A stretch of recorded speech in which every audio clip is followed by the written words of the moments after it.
Welcome to FYI, the For-Your Innovation podcast.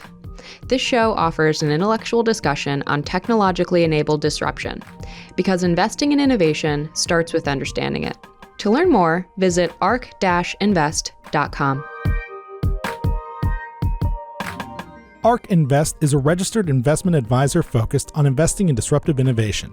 This podcast is for informational purposes only and should not be relied upon as a basis for investment decisions. It does not constitute, either explicitly or implicitly, any provision of services or products by ARC.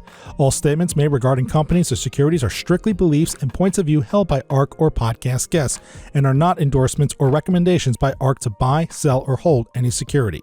Clients of ARC Investment Management may maintain positions in the securities discussed in this podcast. Hello, and welcome to FYI, the For Your Innovation podcast. I'm Brett Winton, ARC Invest's chief futurist and host of FYI. Today, we've got a great show for you. We're going to talk to Rob Wolcott, who is the author of Proximity: How Coming Breakthroughs in Just-in-Time Transform Business, Society, and Daily Life. Rob is an adjunct professor at Chicago and Northwestern business schools and a venture investor as well.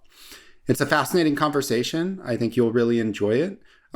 It's interesting to think about how the technology platforms that we're interested in are enabling production to be more proximate to end users. Everything from generative AI, which should enable all content to be instantaneously in real time produced for an audience of one, to robotics and humanoid robots, which should allow manufacturing to become kind of smaller scale and more distributed and more agile, and energy storage and blockchain, both technologies that really allow people to be more resilient and less dependent upon central authorities and central power generation in order to reliably kind of transact and live their lives.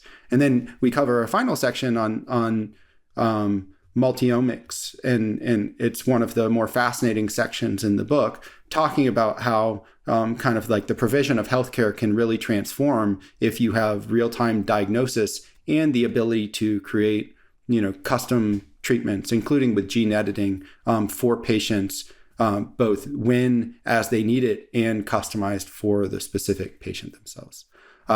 So I hope you enjoy the conversation. Up next is Rob Wolcott, and thank you for joining the FYI podcast. Please subscribe, like, and comment. That's how we know what to do with the show and what kind of information you're interested in. So enjoy. Rob Wolcott, welcome to FYI, the For Your Innovation podcast. Rob, you're the author of Proximity: Anytime, Anything, Anywhere. I guess I inverted that a little bit, but tell me, what do you mean by proximity? It seems like it's something that you've kind of used as a framing device for business decisions throughout your career. What's the kind of kernel of the book, and how does it help businesses make decisions and predict how the world is going to change? Great. Thanks, Brett. And great to be here. I've been a huge fan of ARC for some time and a share owner. So I'm in the game. Proximity, I'll get to the punchline and then I'll back up and talk about where this came from. Proximity is an observation about the fundamental difference between digital technologies and industrial age technologies. And when you see that fundamental difference, you can actually predict the direction of industries. And I've been at this for a decade. The direction is digital compels us to push production and provision of value ever closer to the moment of actual demand. And Brett, when I started talking about this in 2015, 16, people thought I meant better supply chain management or something like that. And look, we all love supply chain management. Everybody loves supply chains, but it's much bigger than that.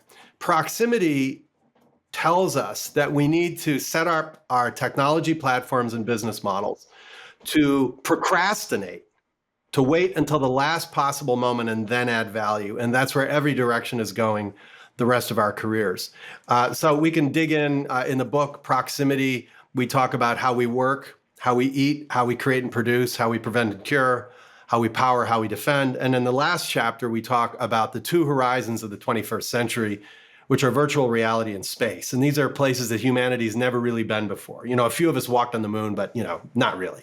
I'd like to actually kind of unpack one of the tensions that I think appears throughout the book, which is there is the clear benefits of scale, as in, Taiwan Semi is an example you mentioned in the book, but like there are clearly returns to like agglomerating production in a single spot. And over the course of globalization, actually, that's been accelerated where we can produce something cheaper somewhere else and we can inexpensively transport it. That's kind of what we do. How does that, call it economic driver, kind of both restrict against having proximate production, and then how is it overcome using the technologies that we have now?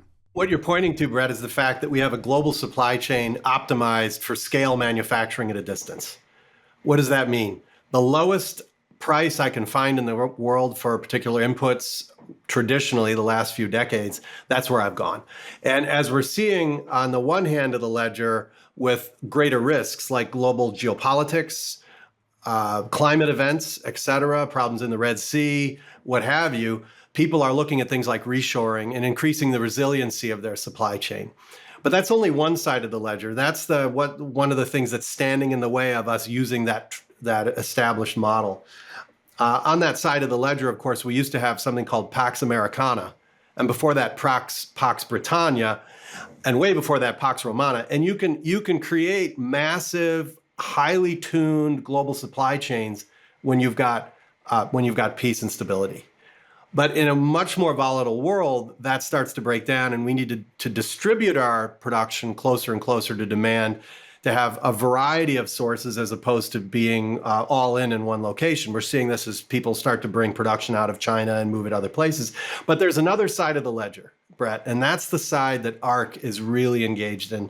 And that's the side that allows us in economically viable ways, in economically competitive ways, to put smaller scale production distributed in a network form closer and closer to demand, to not only give us greater resilience, but also do so in a more economically competitive way. And we can talk about examples of that if you like. Yes, I've entered into debates with people. People argue that reshoring, that kind of like bringing production closer to, the end consumer, is a necessary response to the way the global geopolitical landscape is turning out. And it's an expensive response, as in, to make smaller scale manufacturing work, you have to sacrifice in terms of paying higher prices, or from like even, we're strong believers in Wright's law or learning curve based cost declines. If you imagine that if a particular technology was only going to scale to the US market instead of global, on a traditional 15% learning rate, it would imply that your unit cost for that would be 40% higher. So you'd have to pay 40% higher prices for that particular thing if you're just like manufacturing it for US only, not global. And so like then the other side of that you're alluding to is, well, actually with all these technologies that we have, maybe we can have our resilience and eat it too inexpensively, right? Where it's like you can actually afford to kind of produce closer to the end consumer. And in fact, that becomes not only economically attractive, but also strategically attractive from the businesses doing it. So what are some of the examples of the technologies that are enabling that? Why can it happen now versus 10 years ago even? Yeah, great. So I 100% agree. Taking that huge plant in China and saying, let's build one here in the US, that's stupid. That's usually a fool's errand. But what we should do instead is say, what are we getting from Taiwan, China, Mexico, wherever it happens to be? And then how do we use the latest technology and even plan for what's coming, what we know is coming? It's not, I wonder if. It's stuff that we can already see on the peripheries, such as plant automation, such as AI, robotics, 3D printing, additive manufacturing. So just to pick on additive manufacturing, people have been saying, oh, see, I told you it's not going to work. Because as you know, Brad, and Ark knows this very well, you get that initial rush, like somebody took cocaine and they're like, oh my God, this is going to be great. And then they get the down and then the share prices collapse and everybody's, see, I told you it's not going to work. Like last time around during the dot-com boom and crash, everybody said after the dot-com crash, no one will ever buy shoes online. Well, of course, how's that working for you?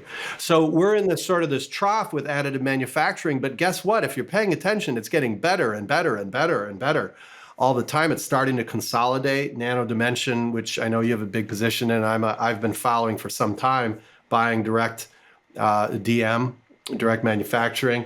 And so we're starting to see the consolidation, and it's at a point where it's starting to get economically viable. So not just startups, but companies like Ford Motor Company using 3D printing to fill in blanks. One of the things that I suggest to executives is to start right now, not to wait a decade, but look at your existing supply chains and say, where are the biggest risks? Where are the places where we run into stockouts on a regular basis, or it costs us a lot more to deal with having a big inventory? And then ask, when you've identified those, then ask what technologies already exist to allow us to fill those blanks in specific locations. And then it's just math. You can do the math and say, well, it actually saves us a lot of money here, increases our responsiveness, improves our overall supply chain performance. And then by doing it in small ways, you learn and you figure out what's working, and then you figure out how you can do it at bigger scale.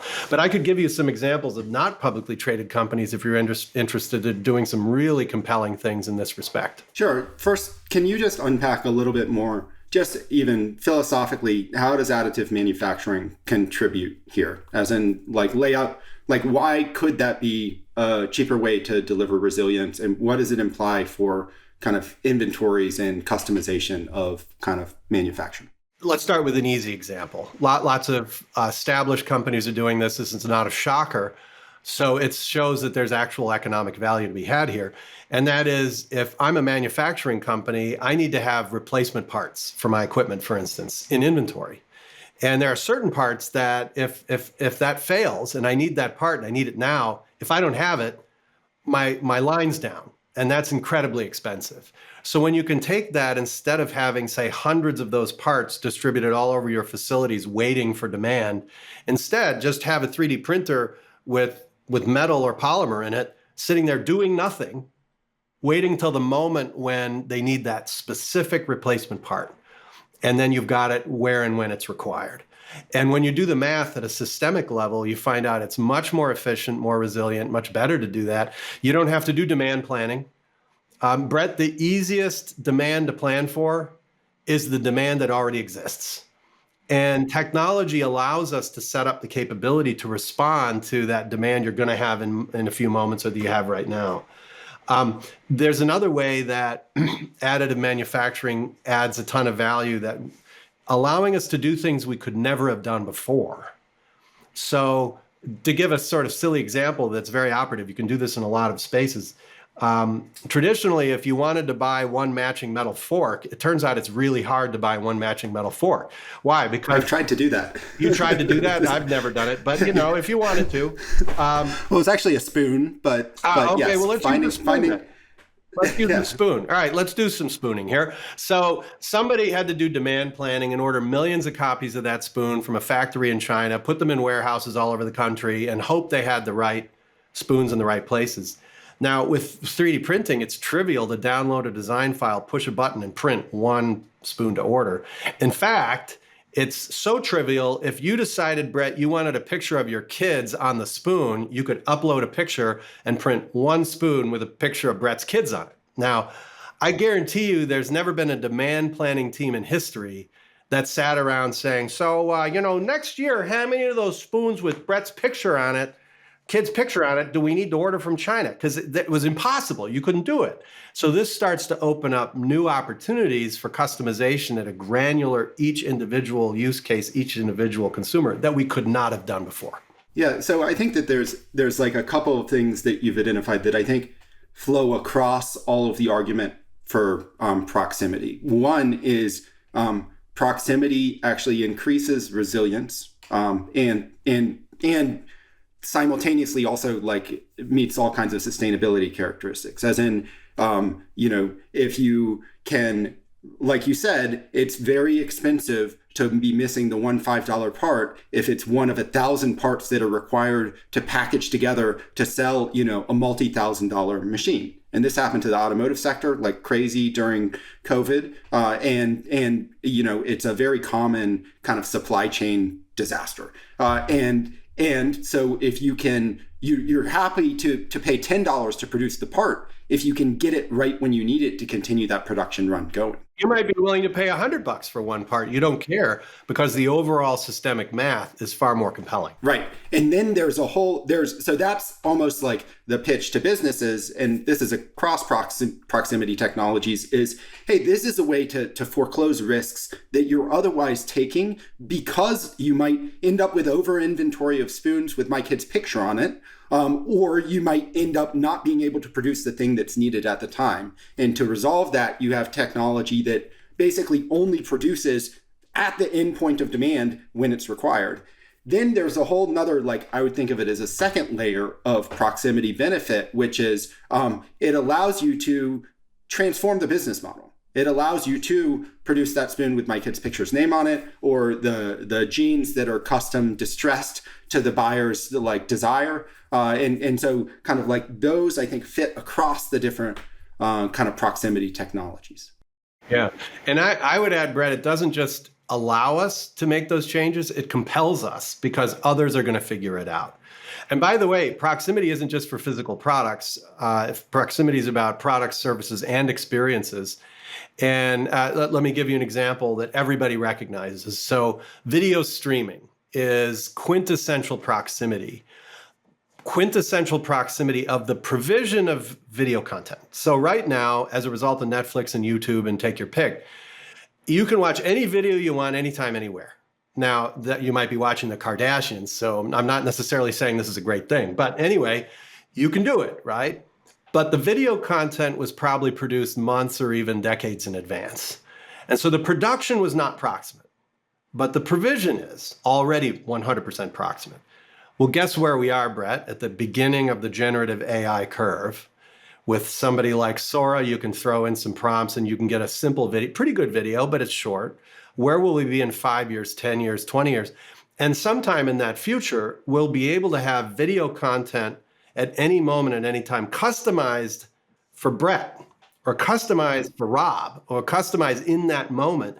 We're not there yet, but that is definitely where we're going to go. So this is where Kaihan, my co-author, and I, Kaihan Krippendorf, say that proximity is actually predictive of where industries are going. This is not us saying, here's what some cool companies are doing, you should do it too. This is where everything is going to go, and it's already going there. Yeah, I'd like to explore kind of how AI impacts proximity a little more. And I totally endorse what you're saying, that in the future, all content will be produced in real time for an audience of one. I think it's an open question whether or not that means it'll also become interactive. Are we still going to watch even movies custom produced for us, or are we going to want to be operating the character in the movie and be more of kind of a video game type feel? But it's very clear that the entertainment experiences that we have will be increasingly unique to us, the individual.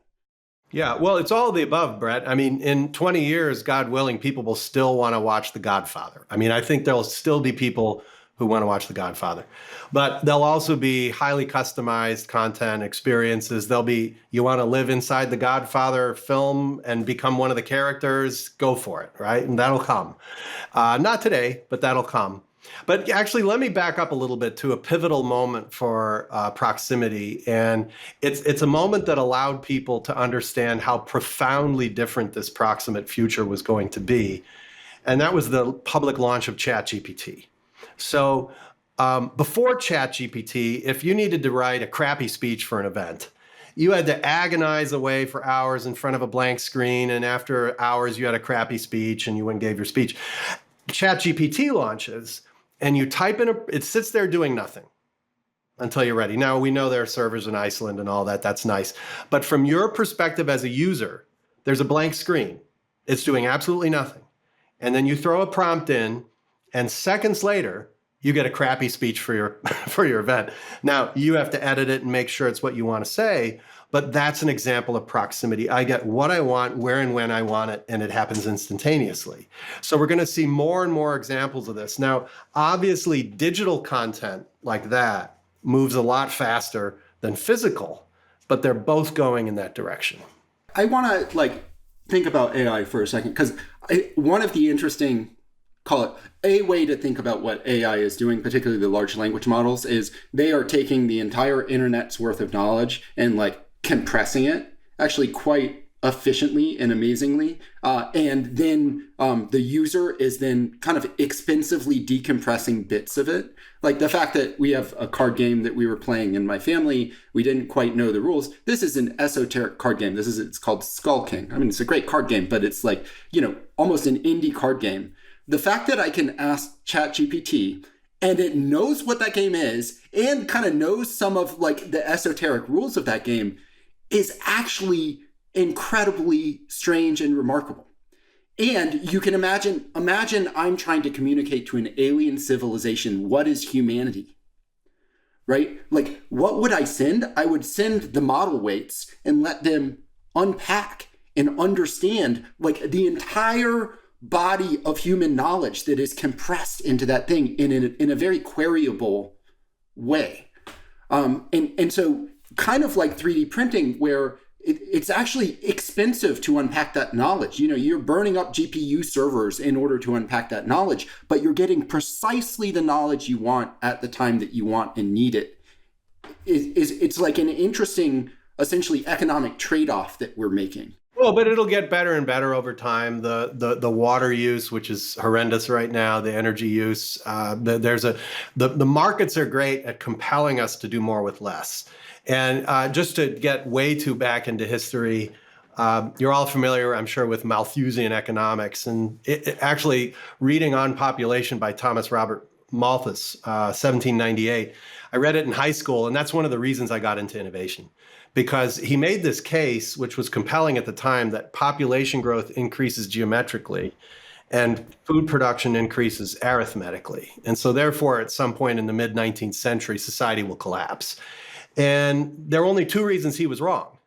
One was the end of the Little Ice Age. He couldn't have known about that, but there was one, popped up food production worldwide, but not near enough to get us to 9 billion people, maybe 10 billion this century. The other reason was innovation, and that's the only reason. So we're in another cycle right now of enabling ourselves to overcome that Malthusian challenge. And AI is no different. Now it's happening at scale and a speed that perhaps in many ways we've never seen before. But I'm overall optimistic that we will figure out how to slice and dice that. By the way, Brett, you mentioned that when we want to share this with aliens at some point, they're probably already tracking it. So, I wouldn't worry about that. Well, okay. Maybe. I guess it depends on your expectation of like, how far away they are and, yes. How long we've been broadcasting out there. But I mean, actually, so you mentioned in the book, like there is and we have a cost decline expectation for AI that is steeper than any technology we cover. Like the cost to infer a model is falling 85% per year on a measured basis, and we think that's going to happen prospectively. So that GPT-4 class model, which is very expensive to infer right now, which causes me to rely upon, a giant data center out in Oregon or wherever they're liquid cooling their data center, it'll actually become small and compressed enough that it will be able to fit on an end-use device. Actually, Brett, that is central to the prediction that proximity makes. And that is that digital, unlike the industrial age, and by the way, in economics, there's a concept called general purpose tool. I know you've actually referred to it in your work, but a general purpose tool for economists would be like the steam engine or the electric dynamo. And when you saw a general purpose tool that can be used for lots of things, you look at the dynamics of it and can tell you something about where the economy is going. And the fundamental difference between all things digitally enabled, and the industrial age is that digital allows us to compress capabilities in smaller and smaller packages and distribute them all over the economy ever closer to each moment in time and space. And this is why we know, with more and more capabilities ever closer to at hand, why we know that digital is pushing value creation ever closer to the moment of demand. And so this, in fact, we talk about large language models in the book. The manuscript for the book was done in December or January of this year, already at the publisher, et cetera. And we talk about large language models like everybody was, right? But we also said, by the way, there are these other things called small language models. It was a compressed version for more circumscribed purposes that you can put on devices. And guess what? Here's a prediction. You're going to see those going on to mobile devices and things like this. Well, what happened in April? Well, Apple Computer came along and announced they were going to have what they call efficient language models, ELMs, on all their mobile devices. And now, of course, that's Apple Intelligence. Oh, by the way, Brett, do you know what the difference is between Apple's efficient language model and a small language model? Sure, there's not really a difference. There's no difference. Yes, that's correct. Except the name. Because we all know Apple likes to have their own name for stuff. So it's something you can predict. You're going to take, as you said, the big thing, you're going to figure out how to compress more and more capabilities of it and put them on mobile devices or put them in small locations all over the economy. And that is where things are going to go. And you talk about it throughout the health section, but throughout the book, I think one of the interesting byproducts of this, and also the direction that AI is going, if you think about the fact that GPT-4 can reason to some degree, and it also still has reasoning weaknesses, but it can write code, it can do things that require constructing kind of like logical bits of information and logical formations. The fact that that is co-entangled with it having to memorize all of the information on the internet, including the esoteric rules of skulking, is actually an accident. It's actually a wonderful discovery that we didn't necessarily expect. And so one of the directions that the AI companies is going is to try to disentangle the need to store all of that information. That's incredibly inefficient to have the rules of skulking co-embedded with kind of a reasoning agent that I can talk to and can help me work through a logical sequence. And so one of the ways they could make these agents smaller is to try to actually strip out the information while retaining the logic making capability. And so then you could have proximate, like if I am in a situation where I need to problem solve, like I need to repair a mechanical system that is in, I don't know, Antarctica, because if I don't repair it, I'm not going to survive. And I don't have the manual. And actually, maybe there is no manual. I need intelligence with me to help me reason through how to repair this system. And so being able to make, an expert knowledge proximate to the person who needs it at that time, somebody in space, seems like it is going to be a direction that AI moves that's separate from hey, we're compressing all the world's information and delivering it to someone. Hey, Brett, I couldn't agree more, but it's far beyond AI. And in fact, you mentioned space. In the last chapter, we talk about virtual reality and space. And what's exciting about those, and what also allows us to make this sort of sounds hyperbolic, but this assertion that every industry is going this direction the rest of our careers, is that both space and virtual reality are 100% proximate. What do we mean by this? Well, before COVID, I was doing research for proximity, and I was talking to a good friend, Professor Dorit Denoviel. She's a professor of space health. Now, I mean, that's a pretty cool title. So Dorit and I were talking about proximity, and she said, wait a minute, Rob. All the research going on in the world to help figure out how to have humans thrive in space is driving proximity. Why is that? Well, because if you're on a spaceship for 7 months to Mars, you've only got what's on the spaceship. You can't call Amazon because you forgot something. I mean, eventually you'll be able to do that, but not for a while. And so she said for food, for healthcare, I mean, if there's a health emergency, you've only got the other 7 people on the ship and whatever you've got. So you better have the knowledge, the access, the equipment, the 3D printer, whatever you need to solve that problem, proximate to the demand. And so all the research about how to make that work is driving down here to Earth. And I could actually give you examples of companies that are doing space research that is then becoming already an offering here on Earth that's adding a lot of value. And then in virtual reality, all bets are off, because as the experience of virtual becomes more and more indistinguishable from default reality, and of course, I guess this is default reality, but here we are on an online Zoom or whatever this is, Riverside, I suppose. As it becomes indistinguishable from being together in person, then by definition, any experience will be possible anywhere, anytime by anyone. And that's definitely where we're going the rest of this century. I mean, I think that there's some kind of one of the theories we have, it's like some of the hypothesized experiences, take virtual reality, or even creating an open world game like Grand Theft Auto. That was revolutionary in part because it's an incredible amount of work to actually do it, to create a game landscape that is believably populated with all of these businesses and devices and kind of characters and everything. At the time that they did it, it was a huge undertaking. If you look at the list of the most expensive games to be developed of all time, it is heavily populated. I think 6 of the top 10 most expensive are open world games, because you have to hire the designers to go and design, every storefront on every street corner in Grand Theft Auto. And you can imagine with generative AI, you actually don't even necessarily need to render and decide on the design of the business until the person's field of view sweeps over the business, right? And so it really can be generated in real time for that person, and it exists as an abstraction until the person focuses on it, at which time the details resolve because they're being generated at that time. And so it makes kind of that experience economically possible, or at least economically possible from the perspective of the consumer who wants to experience it without paying $1 million for a ticket to the game. Well, Brett, you've actually described a solution, and you're going to see these kinds of solutions where we're just, what is the value for the consumer? And in that case, the consumer, from an experiential perspective, doesn't care if the entire universe has already been designed. They only care if the space therein is consistent and exciting and whatever.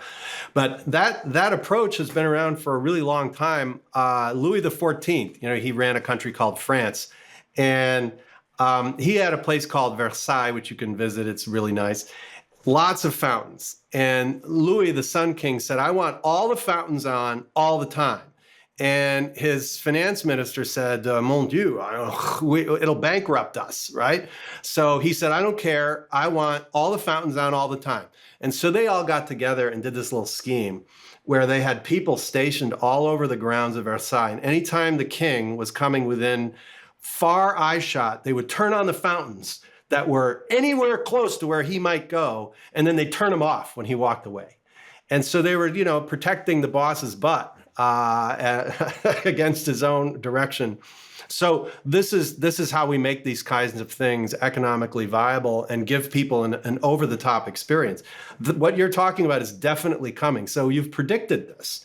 So now the question for all the companies and investors is, how do we get ahead of it? Right. Well, maybe buy some GPUs. I want to shift from the digital space into the physical space a little, because in some ways, like, proximity is more logical in the digital space. In the physical space, I feel like there are trade-offs that are made. How do you think about the intersection of, and then from there I want to move into health. But first, in the physical space, how do you think about kind of the potential for humanoid robots or adaptive robots, and how those will work towards or against proximity? Like, how will those be deployed and change business models? Well, if you, again, Brett, think about proximity as anything, anywhere, anytime. Anytime you need what currently requires a human to do, for good or for bad, and again, we're not saying everything's nirvana. I mean, there are going to be lots of challenges as a result. You could have everything from a robot to provide home care for elderly. And that might sound insensitive, but that's actually one of the reasons Japan many years ago decided to become a global leader in robotics, because they saw their population declining. And they were the first country in history to become rich before they became old, and to actually become old as a country. So we'll see things like this, where we need something that has a humanoid feel to it, to connect with humans.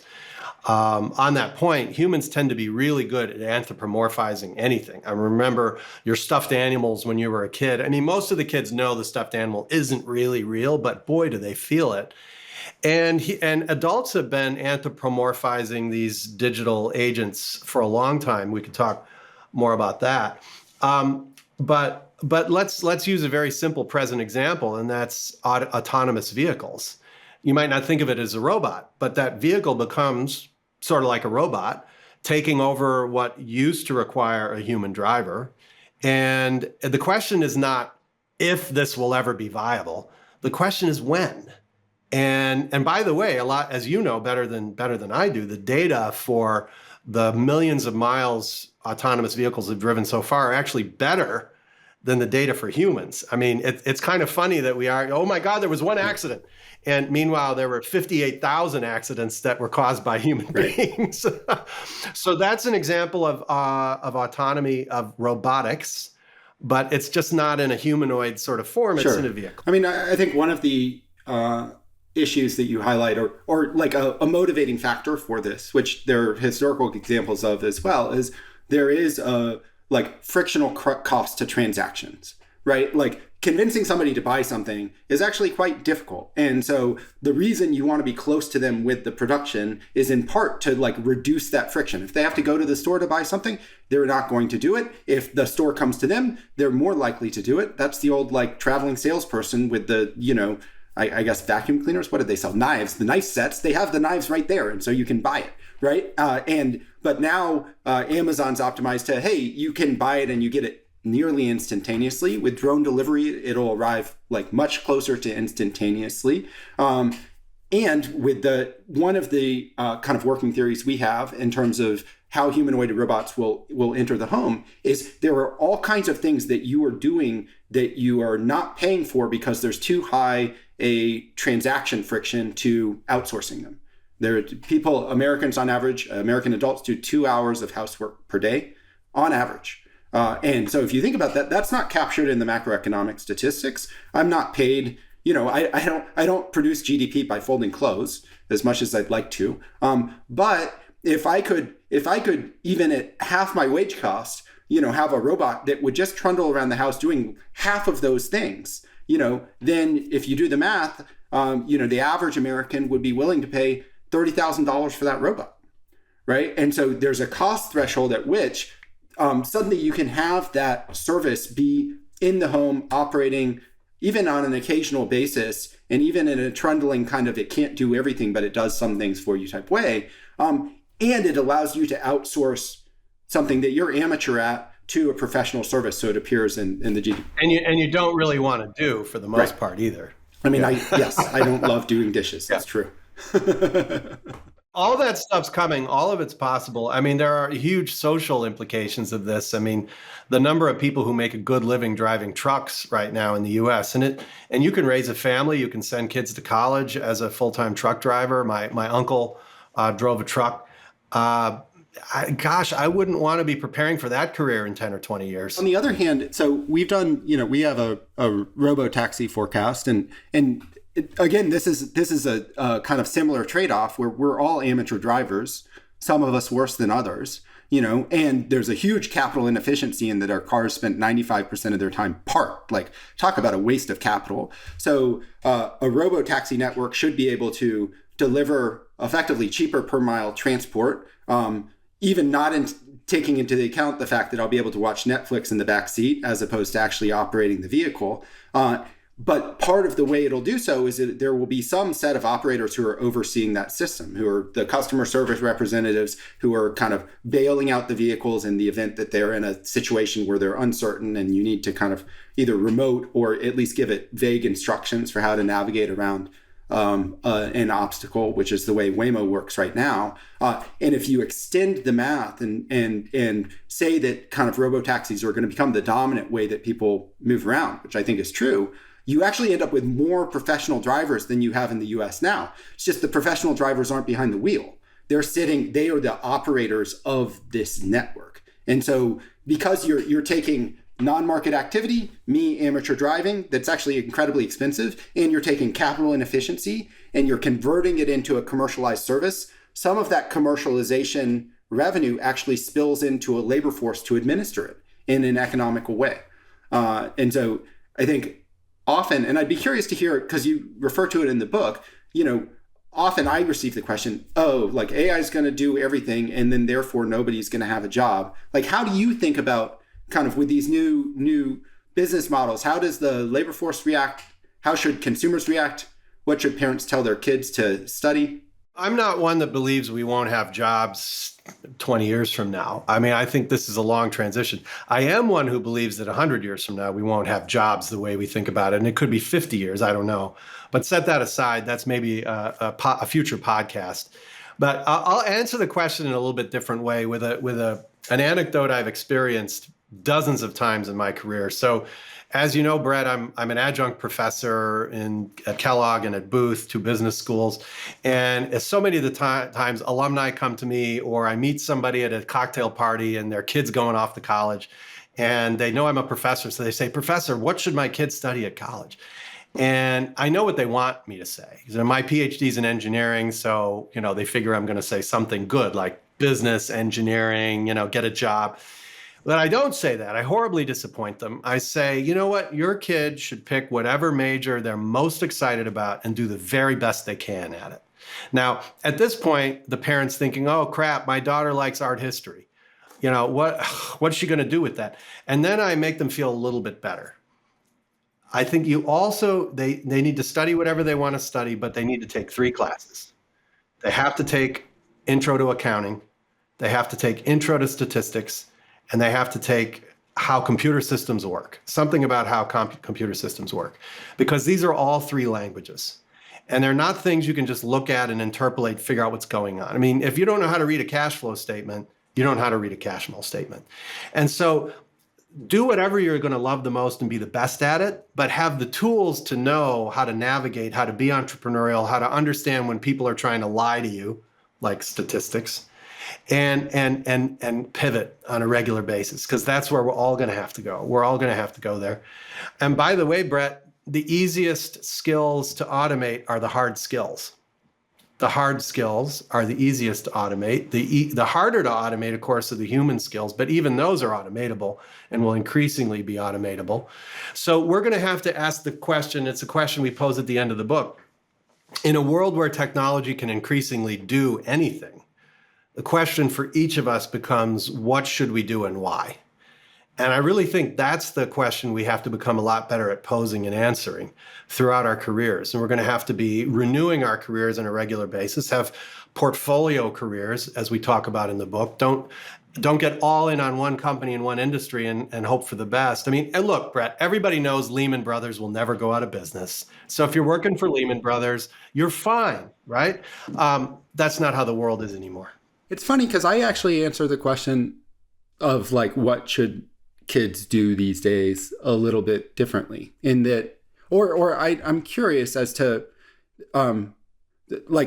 because I think that like the thing that will be the last to be displaced in terms of economic value will be the thing that is most irreducibly human, which is basically like being a kind human that can be empathetically there with other people, right? And so like what is, even at the elementary school level, it's like, is drilling somebody on times tables, while important, the most important thing, or is it figuring out how to work with other humans to get something done, and kind of like so in some ways, like the skills that are least valued, like all of the teaching skills and all of the kind of like, the relating skills, like the social work skills, seem like they might be, they might be the last things that kind of we actually turn to humans for, because we still want, actual real human contact, or at least some of us do.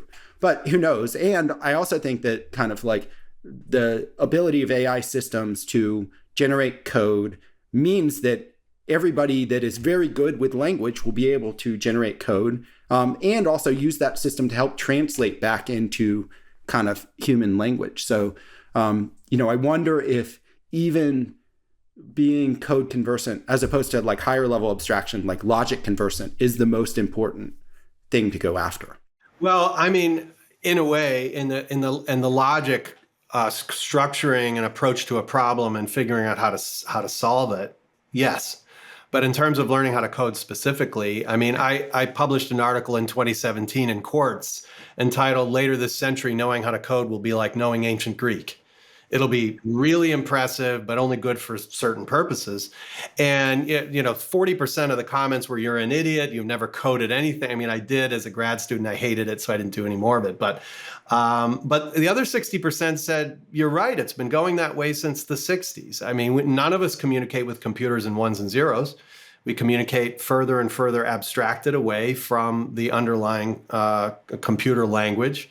and closer to how we communicate what we're looking to do. And so where are we today? And this is the direction that we're going. But understanding how computational systems work and how they don't work and what they can do and what they can't do will be a critical skill for anybody to understand how to achieve the things they want to achieve. But in terms of the point about empathy, Brett, I see, I've seen creativity and empathy as cuddly teddy bears that humans have held on to for a long time. Remember, people used to say, well, computers will never really be creative. And, hopefully they'll stop saying that now. But now they say, well, they'll never be empathetic. And actually, computers will actually be able to they'll be able to use empathy for or against us better than we can. Because they'll be able to see your facial movements, your heart rate reaction, and customize its empathetic manipulation to you, which will be different than me. And it'll see it in billions of implementations. So computers will be better at empathy. But just for a little ray of hope, Brett, we still have at the Olympics human beings running around, and Usain Bolt isn't even close to as fast as a Honda Civic. So, and yet we still love sitting there watching Olympic athletes do stuff that machines can already do 1,000 times better.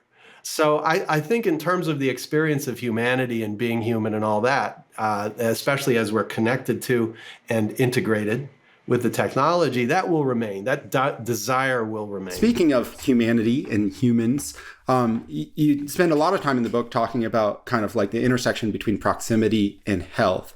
And that's not necessarily an intuitive kind of association, but can you explain some of the ways in which kind of proximity impacts future provision of healthcare? Well, thanks for asking that. The How We Prevent and Cure chapter is my second favorite chapter in the book. One, because it's super interesting. I mean, what's more interesting than health? Because we all face it. But also because there's a personal story behind it. My father, Bob Wolcott, died unexpectedly at the age of 63 in 2004. And he had just had a complete physical 2 months before. The doctor said, Bob, whatever you're doing, keep it up. You're in great health. And then 2 months later, he was dead. And he had an aortal aneurysm. Now, if you think about, I've got I guess it's a Garmin, whatever. You could have your Apple Watch or Oura Ring. It's pretty rudimentary today. But imagine in 5 years, 10 years, at some point in the near future, we'll have systems monitoring every iota of activity in our bodies. And you'll have an AI system looking at weak signals and saying, hey, you know what, Rob, you might want to contact the doctor. There's something going on. And the doctor can say, Rob, it looks like and thanks be to God, I don't have this, but it looks like you've got stage 0 pancreatic cancer. But you know what? That's easy to fix. Just do this, no problems. On with your life. Compare that to today, Brett. You wait until you're doubled over in pain. You go to the doctor, they run a bunch of tests and they say, gee, Rob, you've got stage 4 pancreatic cancer. This stuff moves fast. We can't do anything. So we literally mean that proximity compels healthcare from curing things to preventing things. And this is not us saying, hey, prevention is better. We've been saying that for 3,000 years and people haven't been paying attention. We're saying that it's so much better. We'll be able to catch things before they're even a problem and solve them. Our lives will be better, our health will be better, and it'll be far less expensive to solve something early than to wait until it's too late. So healthcare is one of those spaces. In each of the chapters, we say we have punchlines at the beginning of the chapter, like how we work, how we power, how we prevent and cure. And proximity looks a little different in each of these industry spaces. Then there's the other side of like, once you have basically a real-time diagnosis of what's going on and a better understanding of what's going on, it's like, how do you actually deliver the treatment that is that specific patient's cancer treatment, right? And so the ability to use potentially gene editing, the ability to sequence the cancer, at the time and then devise the treatment. And we're doing this to some degree already with autologous CAR T treatments and with some of the cell therapies, really creating a treatment for the patient at the time that they need that treatment.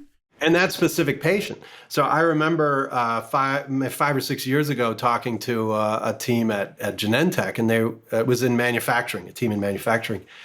And they said, look, we're the best in the world at making thousands of copies of exactly the same thing over and over again in our factories.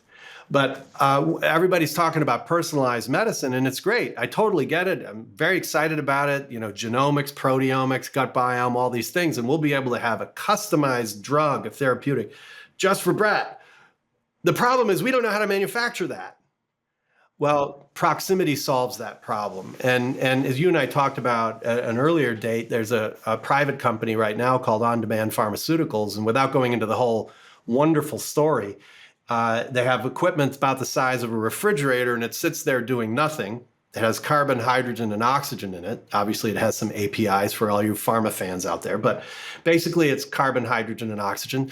And the doctor or nurse or whatever will type in, I need 300 doses of ciprofloxacin, and hours later come out 300 doses of ciprofloxacin, exactly the same as you would get at the pharmacy. And it can do this across almost all generic drugs. So you start to think about the ability to distribute this kind of capability in hospitals and clinics and fill in shortages. We have drug shortages in hospitals and clinics in the US all the time. And this kind of a model can start by just covering some of those shortages. And over time, it gets, like all disruptive technologies that work, it gets better and better and better, and eventually incurs into the core market and changes the overall model. So this stuff is coming in healthcare, and it's one of the most exciting spaces because it'll, I think, have the most material impact on how we experience life and the quality of that life. A reason why we can go to more proximate solutions, but also potentially like a driver of it is I feel like there's societally a direction towards people becoming increasingly atomized and atomic individuals, essentially. Like, I'm going to go live on a homestead where I have solar panels that are providing my power with battery backup, so I don't have to rely upon kind of the central utility, and it's going to charge up my Cybertruck. And by the way, I have like Bitcoin mining in the back that's generating me like money that I can then peer-to-peer transfer against people. And I've just learned I don't even need to go to the pharmacy for my drugs. I can have a little refrigerator unit where I print out my Cipro in case of a bacterial infection. So like one, do you think that's net good for the world? Or you think we're all going to end up like in little bunkers, not even working within like firms with each other, but all kind of like looking out for our own because of the way that technology is developing? Yeah, well, technology enables us to do any of the above. It's simply a set of tools, but having things at hand and frames, and this is Martin Heidegger, frames how we vision the world. Now, there are things going on that might cause you pause, climate issues, geopolitical challenges. So the threats you face will also affect the decisions you make and how happy you are with some of these things. But I like to think in terms of dimensions, all the way from the one you articulated, Brett, which is we're each atomized into our own little cocoon, all the capabilities distributed out around us to enable us to live by ourselves and screw everybody else, or forget about everybody else. On the other end of the spectrum is the Borg. From Star Trek, you will be, resistance is futile, you will be assimilated. All of experience will exist somewhere in this continuum between atomized and the Borg. And a question for each of us individually and also as societies is, what kind of lives do we desire to live? Because all of those eventualities will be possible. The question is, what will we want to manifest and how will that happen? And maybe that's a good kind of moment to end on, but I think that the underlying business logics behind thinking about proximity, bringing production really close to the customer, is it actually increases the optionality that the business has and the customer has, as in you can because you end up with a more agile and distributed set of production functions, and so then they can more closely map to whatever the demand is and however demand changes. And that's a key point. You're able to do things you could never have done before. So to build on that, proximity enables us to break the trade-offs between customization and cost. Forever since the Industrial Revolution, you could have it custom, but it's going to be really expensive. Or you could have it cheap, but it's going to be like a million other copies we ordered nine months ago from China. And proximity increasingly in products, services, and experiences allows us to break the trade-offs to provide customized everything, anywhere, anytime. Well, Rob, it's been a fascinating conversation. I really appreciate you coming on to the pod, and we look forward to reading your next book, and everybody should buy Proximity. It's a great book. Please, and by the way, I'm a huge fan of ARC. Particularly, nobody does the research and sends it out and shares it the way you do. And I refer to it on a regular basis. So many thanks to ARC and all the things you, Kathy, and the team do. Great chatting with you. I hope you enjoyed that conversation with Rob. It really is a fascinating book, and it's an interesting way to frame the world.